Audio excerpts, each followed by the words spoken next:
Hello guys, welcome back to my YouTube channel manga world. तो guys ओजन से एक टैंक क्लान का एपिसोड नंबर 11 वहीं से स्टार्ट होता है जहां से हमारा पिछला एपिसोड खत्म हुआ था। तो पिछले एपिसोड में हम लोग ने देखे थे कि हमारे जो ग्रैंडपा होता है, मतलब ग्रैंड पैट्रियार्क, सभी एल्डर्स से कहता है कि यह निर्णय मैं लिया था, किसी को कोई परेशानी है। तो इसको सुन के सभी एल्डर्स शांत हो गए रहते हैं। तो यहीं से आज का एपिसोड स्टार्ट होता है। फिर हमारा MC कहता है, मैं बस इतना ही कहना कि सभी एल्डर्स हमारे MC पर टूट पड़ते हैं और गुस्सा होते हुए कहते हैं, तुम्हारी हिम्मत कैसे हुई हम क्लैन के एल्डर्स जब बात कर रहे हैं तो बीच में टोकने की। फिर दूसरा एल्डर्स हमारे MC पर चिल्लाते हुए कहता है, और क्या आपको पता है कि सिचुआन के सिटी लॉर्ड के पत्र में क्या लिखा है और इसको जाने बिना बीच में घुस रहे हो? क्या यही तुम्हारे संस्कार हैं? फिर तीसरे एल्डर कहते हैं, कबीले के मुखिया इस अशिष्ट बच्चे को तो देखो जो बड़ों के बीच में दखल देने की हिम्मत कर रहा है। इसलिए हमने प्रतिष्ठित योद्धा परिवार के किसी व्यक्ति को दामाद के रूप में बनाने का सुझाव दिया था। फिर हमारे MC गुस्सा होते हुए मन में सोचता है, ये बुढ़े लोग जितना अधिक बोलते हैं उतना ही अधिक बेतुके लगते हैं। और अपने पास्ट को लाइफ को याद करते हुए कहता है, वही ठीक था, मेरे पास 1 मिलियन से अधिक सब्सक्राइबर और प्रतिदिन 30,000 से अधिक लोग लाइव देखते थे। तो गाइज मेरे चैनल को भी 1 मिलियन तक पहुंचा दो यार, क्या कर रहे हो? लाइक शेयर और सब्सक्राइब ठोको यार, जितना हो सके, ठीक है ना। तो चलो बहुत बकचोदी हो गया, स्टोरी पर कंटिन्यू आते हैं, ठीक है ना। तो हमारे MC सभी एल्डर्स से कहता है, मैंने जैसा कि सुना आप लोग मुझे अभी भी सिचुआन टैंक क्लैन के दामाद के रूप में मान्यता देने से इनकार करते हैं। फिर तो मैं अभी भी एक मेहमान हूँ। मैंने न केवल सिचुआन टैंक क्लैन के प्राइसलेस डॉटर लेडी हुआइन को बचाने में मदद की, साथ ही मैं ब्लड हैंड राक्षस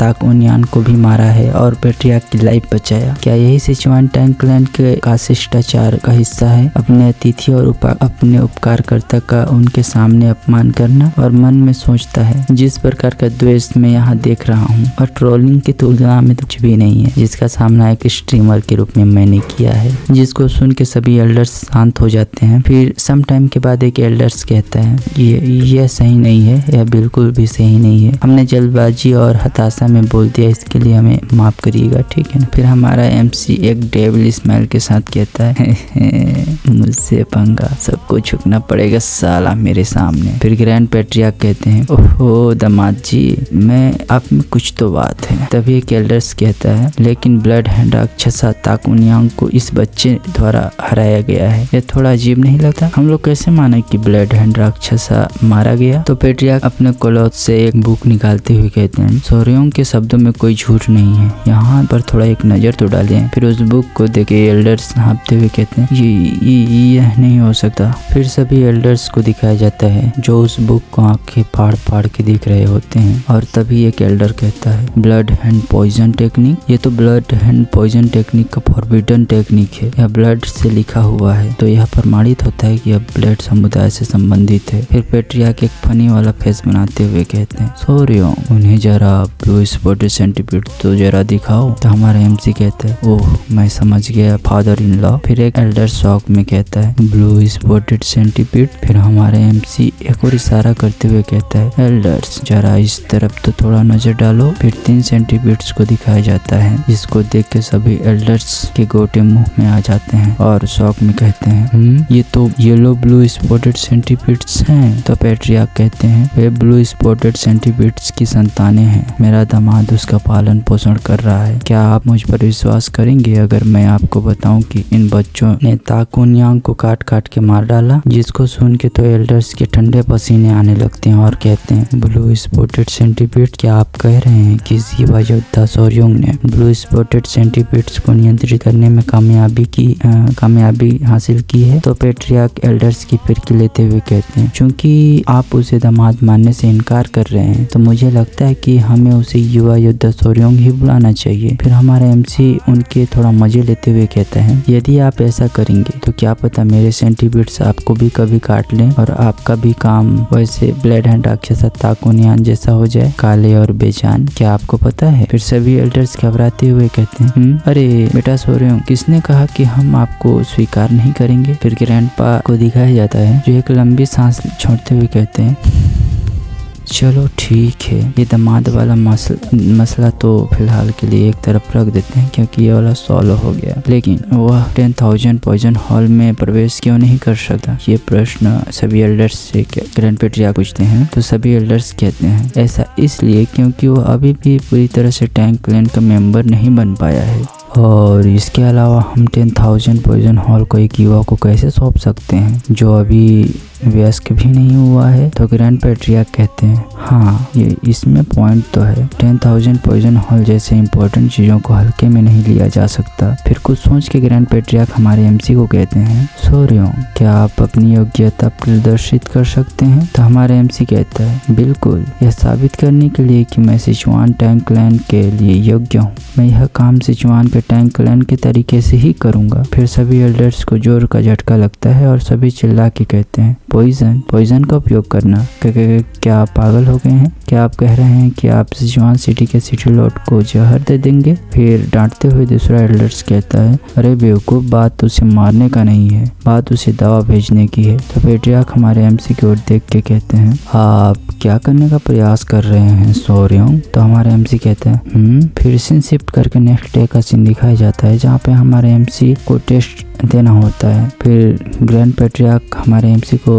इंस्ट्रक्शन देते हैं कि जो टैंक क्लैन की मार्शल आर्ट 5 पॉइजन वापसी तकनीक सीखना है आज आपको। तो हमारा एमसी कहता है फिर हमारा एमसी ग्रैंड पेट्रियार्क से पूछता है क्या इसमें शारीरिक प्रशिक्षण भी शामिल होगा। तो ग्रैंडपा बताते हैं जैसे जैसे आप मार्शल आर्ट का अभ्यास करते जाएंगे ना तो आपका बॉडी ऑटोमेटिक आपके द्वारा सीखी गई टेक्निकों के साथ तालमेल बिठा लेता है। टैंक क्लैन व्यवहारिकता को प्राथमिकता देता है, इसलिए आप ऐसे कौशल सीखेंगे जिन्हें वास्तविक परिस्थितियों में तुरंत लागू किया जा सकता है। हम फेंकने वाले और छुपे हुए हथियारों से शुरुआत करेंगे। फिर बहुत सारे हथियार सामने टेबल पर रख देते हैं। इन हथियारों को 5 प्रकार से वर्गीकृत किया गया है। फिर ग्रैंडपा हमारे एमसी से पूछते हैं क्या आपको पता है कि इसमें किसको संभालना सबसे आसान होता है। फिर हमारा एमसी कहता है मेरा अनुमान है कि खंजर या फेंकने वाला चाकू। तो ग्रैंड पेट्रियार्क कहते हैं सही पकड़े हैं, और आपके अनुसार सबसे कठिन कौन सा होने वाला है। तो हमारा एमसी कुछ सोच के कहता है शायद पॉइजनस पाउडर, क्योंकि इसको प्रभावी ढंग से बिखेरना थोड़ा मुश्किल होगा। तो